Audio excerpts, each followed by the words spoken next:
Hi everyone, it's Chantel. So today's meeting went great and I actually had some participants. Unfortunately, I was having technical issues all day, and between me trying to log into two different devices, somewhere I stopped recording the meeting. So I wanted to go in because I promised the participants from today that I would do a replay for you.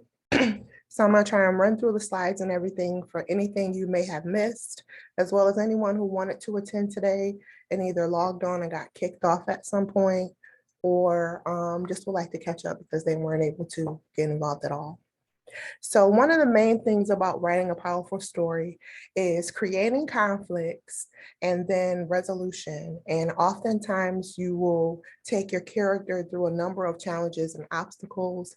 And it's not about making them win at every turn. It's about giving them difficult decisions to make with adverse consequences where they may have to choose themselves over another. And in doing so, you develop their character like in real life.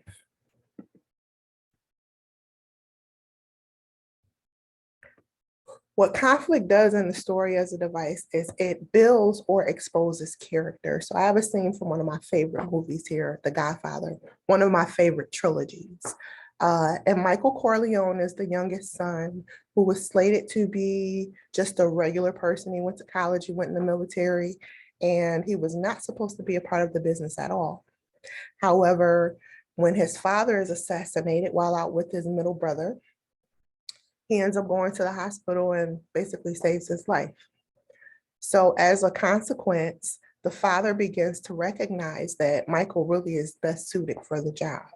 His middle son, Fredo, is just not intellectually or morally or like as far as his continence able to step into those shoes. And then Sonny, the oldest brother, is a hothead. So he doesn't even make it through the entire movie. But Michael, who everyone second guessed, actually ended up being the one to step up and fill his father's shoes. However, reluctantly, he did it because it was best for the family.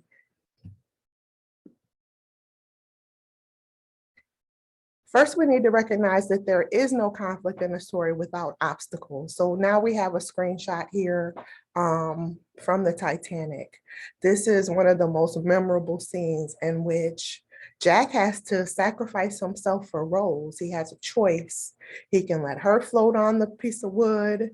They cannot both fit on there. And so rather than tell her, hey, I'm sacrificing myself, he allows her to lay there and goes to sleep. And then when she wakes up, he's passed. But throughout the story in the Titanic, there's a series of obstacles that show you both Jack and Rose's character, how they come together and how they face each obstacle is what makes it such a beautiful movie and makes it more than just a movie about a ship sinking. And that's the beauty of the Titanic and why it's such a classic.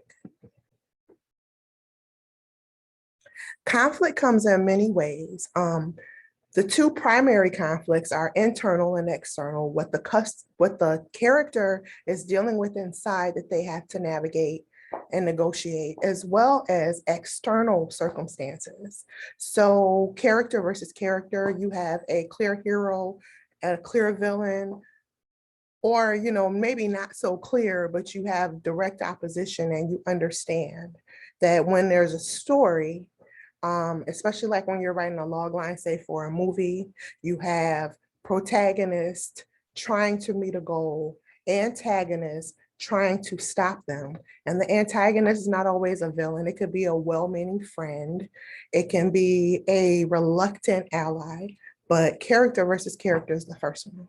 Then you have character versus nature. Think Jaws, think The Day After Tomorrow, Volcano, where there is some natural disaster or natural circumstance or beast in nature that has to be overcome.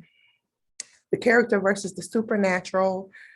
This comes in many ways, whether it is a person fighting against faith or religion or God, or it's some demonic force or a ghost or a werewolf or a witch or a vampire, but it's something supernatural with superhuman powers that the character must dig deep to defeat.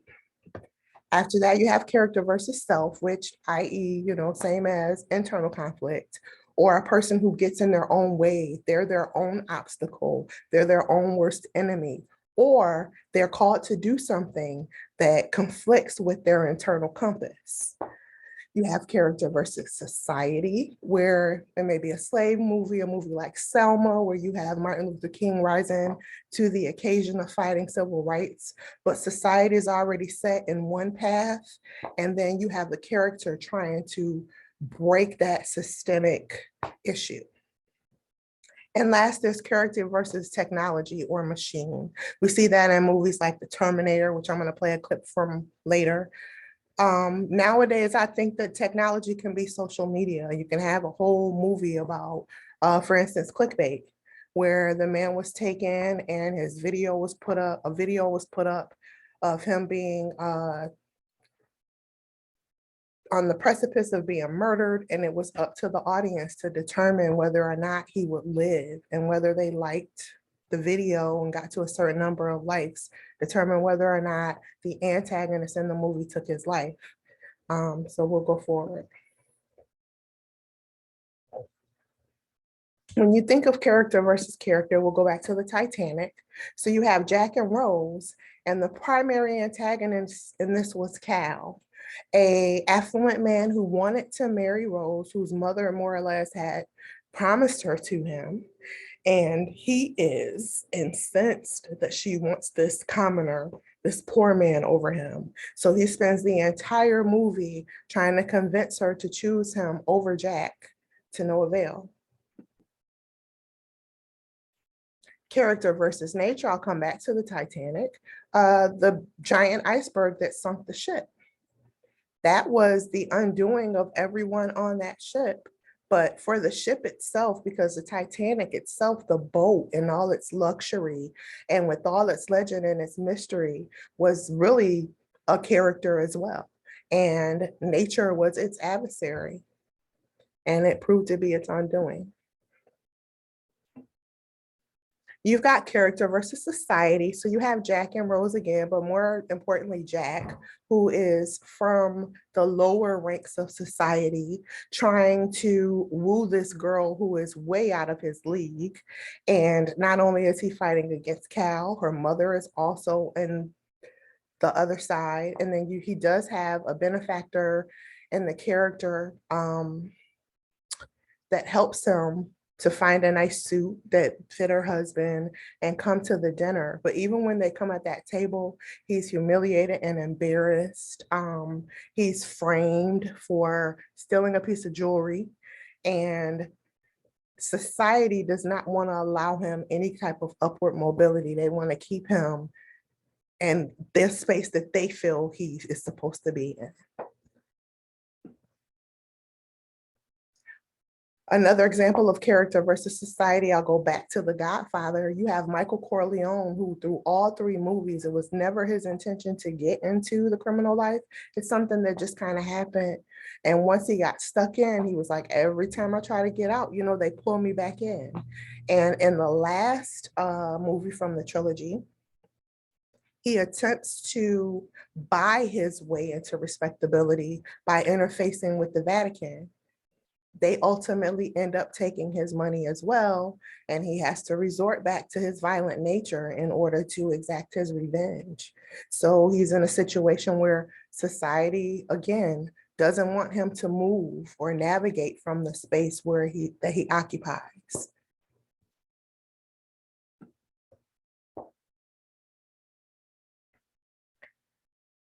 Then you can have character versus self. Now this particular scene is one of my favorite scenes from The Godfather. You have Michael, who had this internal conflict of not wanting to go down the dark path, but this external motivation of his father almost being killed. So in this scene, we see Michael step up to the plate and volunteer to do a hit on the people who tried to take his father out. And as you'll see in this scene, there's a lot of conflict. No one feels he's equipped for it, but he knows what he has inside of him. He knows he has the ability, so he does not receive that. Let's take a listen. right after Geico could help you score some this great Geico savings on car commercial. insurance. Whoa. All in one. Geico. See all the ways you could save.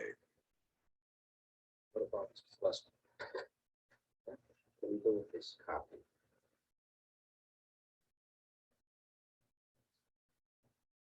You want to have a meeting with me, right?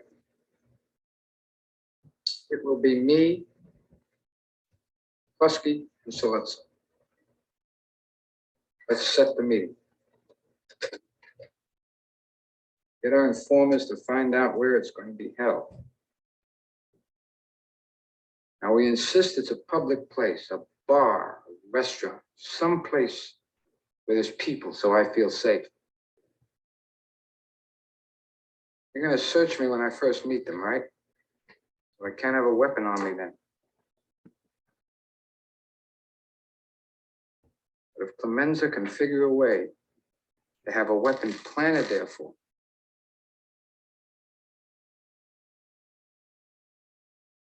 then I'll kill them both.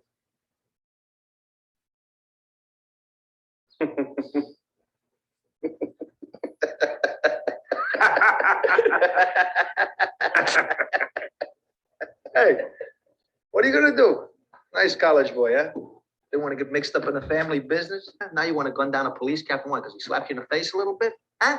What do you think this is, the army where you shoot them a mile away? You got to get up close like this. Bada bing, you blow their brains all over your nice Ivy League suit. Come here. Mwah! You're taking this very personal. Tom, this is business, and this man is taking it very, very personal. Where does it say that you can't kill a cop? Come on, Mikey. Tom, wait a minute. I'm talking about a cop that's mixed up in drugs. I'm talking about a dishonest cop, a crooked cop who got mixed up in the rackets and got what was coming. That's a terrific story. And we have newspaper people on the payroll, don't we, Tom? They might like a story like that. They might. They just might.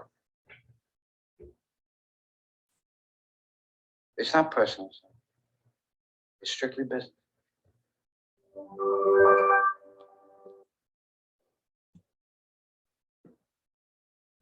Now, what I love about that scene is if you know Michael, you know that this is very much business.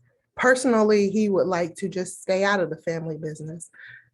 It was a conflict for him. He's slated to marry Kate, who is very, bread and butter, all-American apple pie, wants nothing to do with his family's business.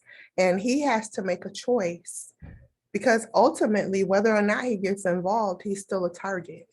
So based on that external pressure, he sacrifices his internal morals and he steps up to the plate. But I love that scene because just the way that it's shot, you see the shift in power and you see it most in Tom's face. Everything that Mike is saying makes perfect sense. And just strategically, he's thinking on a level that neither of his brothers has the capacity to do. We have characters versus technology. Terminator 2 is one of my favorite illustrations of that. You have other movies like The Matrix, but I played this clip for everyone just to kind of see the intensity in the scene. I think this is one of the best scenes from the movie. You have John, who has sent a Terminator back to save his younger self from the future. And in the first movie, Arnold Schwarzenegger was a Terminator coming to kill him, and he brought himself back to save himself. But in this particular movie, he has augmented Arnold Schwarzenegger, the preliminary Terminator, to come back and protect him from a more advanced being. So it's man or character versus technology / machine, and then machine against machine, protecting a character. And we'll see this theme a lot more as artificial intelligence continues to grow. But I just want to play this real quick and then I'll come back and add some more commentary.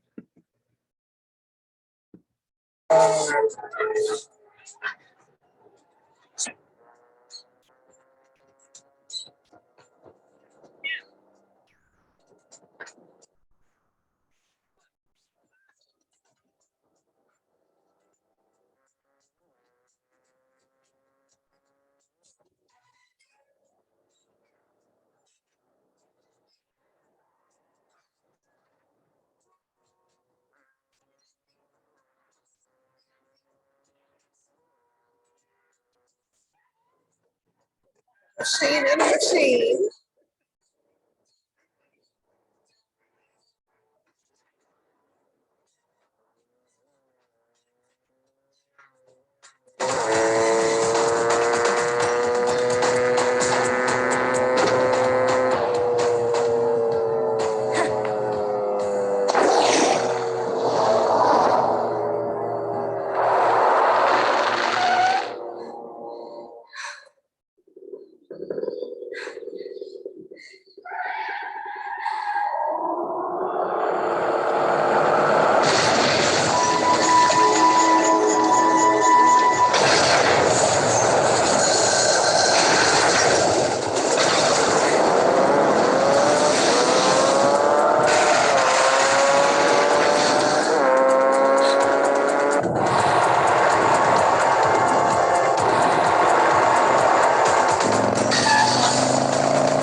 So that's all I'm going to play of that clip. But you see, we had character versus technology, character and technology versus technology. And what we're seeing now more is I see where social media has been technology that has been used against people. The amount of venom that can be spewed from behind a keyboard, as well as the fact that we had a shooting in Buffalo this weekend. And I am originally from Rochester, New York, so it hit very close to home, where you had a young man who has been radicalized and aided through technology, who went into a predominantly Black neighborhood and shot up a store. I was just looking at one of the victims. He shot an 86-year-old woman who had just left seeing her husband at the nursing home. And it's really sad how technology is being used for so much negativity. Not that it's not used for good. There are all types of church broadcasts and such that go on, and there's a wealth of information, videos like one such as this that people have access to for free. However, there is a large contingent of cyberbullying and radicalization and things of that nature that are going on, where we see the negatives that technology can have. And what do? Like, you can censor, But I feel like when you look at the insurrection and you look at just the event that happened over this weekend, when we allow these groups to go underground, it's harder to monitor their movement. And my fear is that technology will be used against us as a society in the worst way. I mean, we have had Russia waging cyber attacks and cyber manipulation. During Trump's presidency, I saw where they were shutting out air traffic control at different airports and infiltrating governmental systems through emails and even messing with the elections here in the United States. Not to mention the amount of propaganda and media. So we really have to keep an eye on that. And that is a wealth of material to write a solid screenplay around. We have character versus the supernatural, whether it's a witch or a warlock or a vampire, or in this case from Damien Omen 2, it is the actual devil incarnate. And in this scene, we're rooting for young Mark. However, supernatural power is just so much stronger than him. Let's take a look.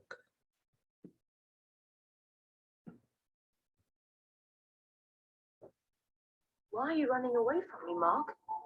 I know who you are. You do? Dr. Warren knows. I overheard him talking to Dad. What did he say? He said the devil could create his image on Earth. The devil? What else did he say?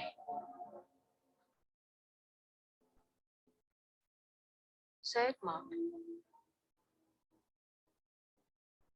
He said you're the beast. Come on. What are you talking about? I've seen what you can do. Your father tried to kill you. They say it was crazy, but it was because he knew. I love you, Mark. You're like my brother. No! No! You are my brother. And you mean more to me than... The beast has no brother!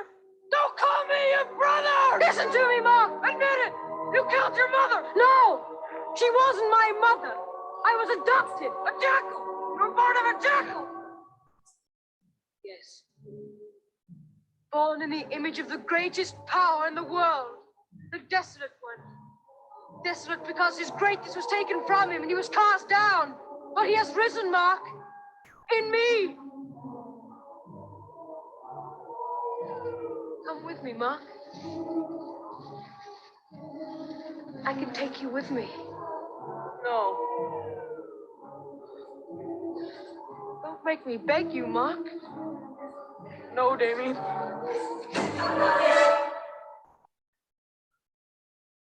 Mark. Look at me, Mark.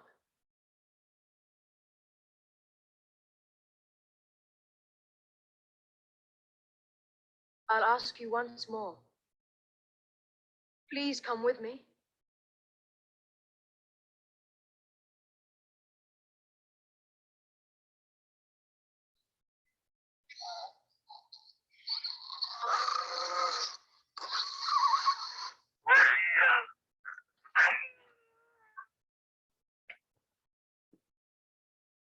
So in this scene, it's like, you know, poor Mark, but you see the conflict also for Damien. He has to ascend to his evil purpose and kill someone he actually cares about and loves and wants to have a brotherhood with. It's an amazing internal conflict. You can see it in his eyes, something he does not want to do, but the rejection he does. And characters versus the supernatural happens all kinds of ways. This is just one example, and it's a great source of conflict. Like I said, you see it all in Damien's face. Just great filmmaking.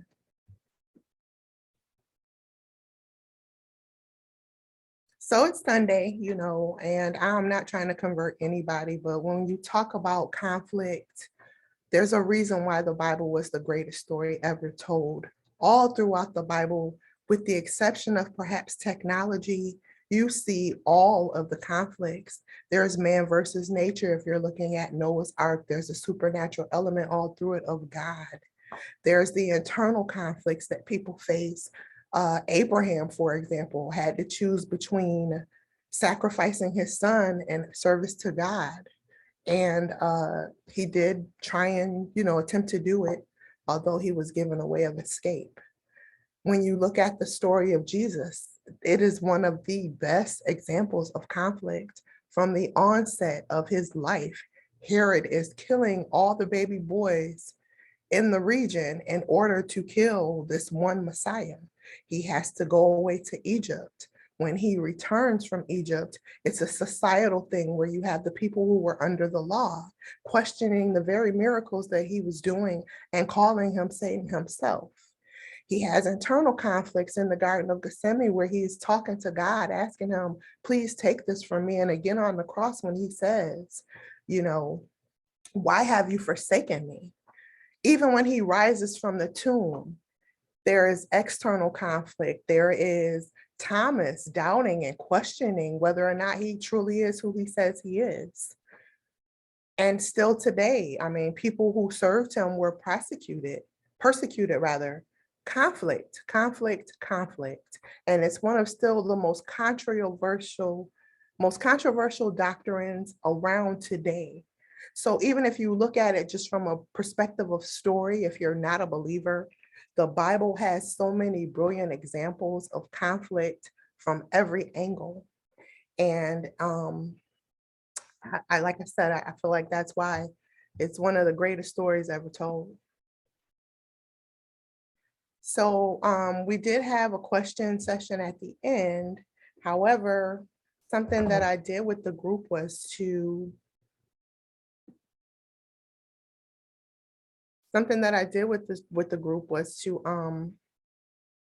actually have them do a exercise with me where we went into my notes. I'm gonna stop the share for a second.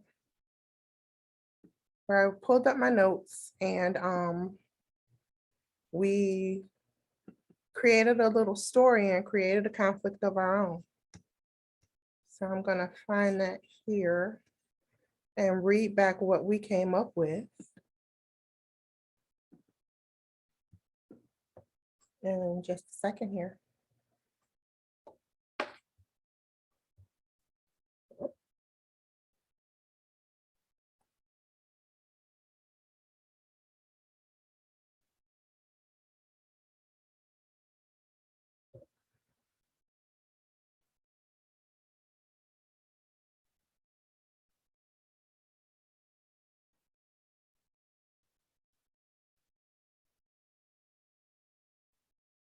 And here we are. So what we did as a group was we went through and we did a story. And what I did was I challenged the participants in the session to use all of the character devices in a story that we made up.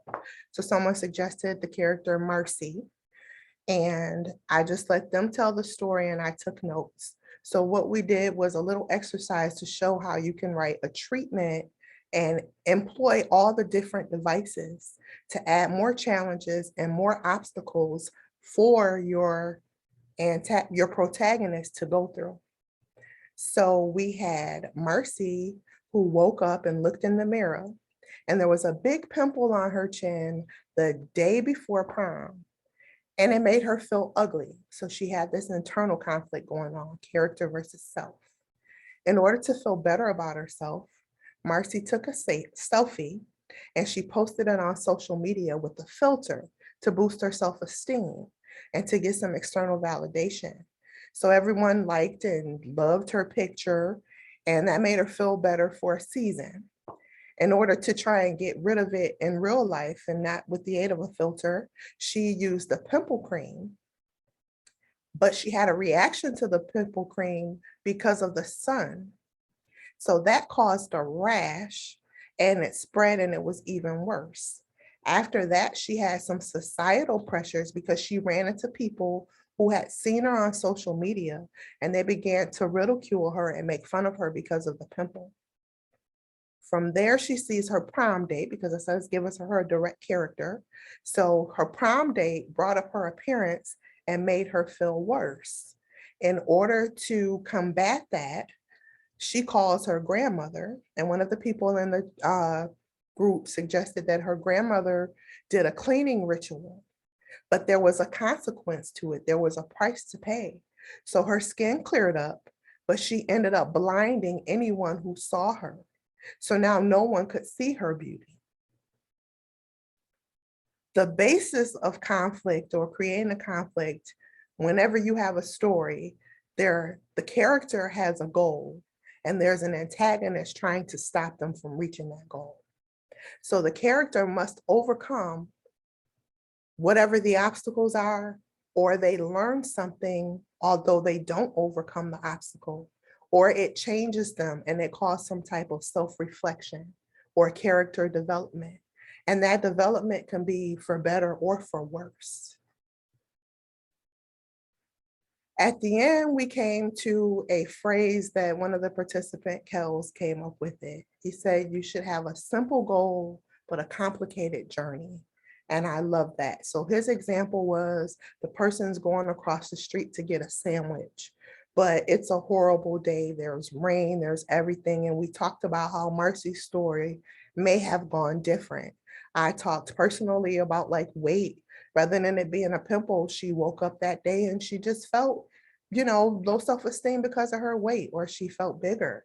But like in real life, when we have obstacles, when we have challenges, it develops us and it brings things out of us. So for me personally, if I hadn't had a struggle with my weight, I probably would have been an actress. But now look at me, I'm a whole filmmaker. And I probably wouldn't have fell upon that because looking for the fame or looking for the clout, just wanting to be in front of the character, it wouldn't have tapped into all these skill sets that I have to write stories, to build stories, to film them. Or even with casting my senior project, I was terrified of actually doing the casting portion. I'm not a social butterfly. With COVID, I have not been out networking. I live in a city that I was not born in. I don't know people that I could just pick up the phone and say, hey, can you come be in this movie? But when I got ready to write my senior project, I was challenged by my teacher to just write a story that I want to tell, not worrying about locations or special effects or the characters, just write the story. But then that left me in a position where I needed to cast like 6, 7, 8 different parts. And I am a writer, producer, director. I am not a cinematographer. I can get behind the camera, but I found with situations in the past, it was exhausting and I didn't have any joy in filmmaking because I was the camera person, I was the light person, I was driving my kids crazy, making them help me shoot films. So at the end of the day, like my shirt says, nah, Rosa Parks, 1955.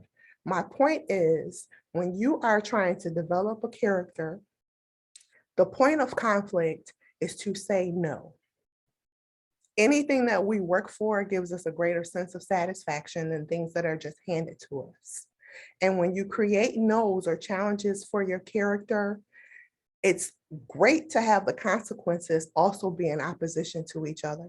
Meaning, you have a situation, you've got this obstacle, one choice is beneficial to the hero, but it could hurt someone else.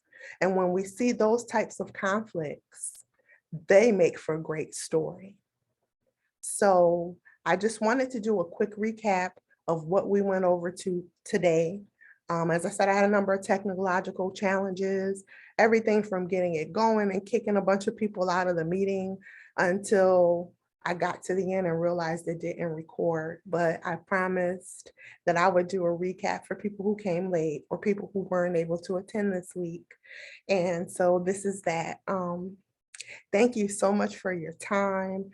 And from the people who were on the call, they said that understanding the different levels of conflict and how to apply them in writing a treatment or in mapping out your story was beneficial.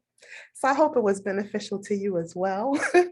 And with that being said, happy Sunday. Have a great week, and I will see you next month. And in the meantime, I want you to take time and write some great treatments, some great log lines, some great scripts using all the elements of conflict, understanding that conflict is your best friend because it helps you make great story. Bye.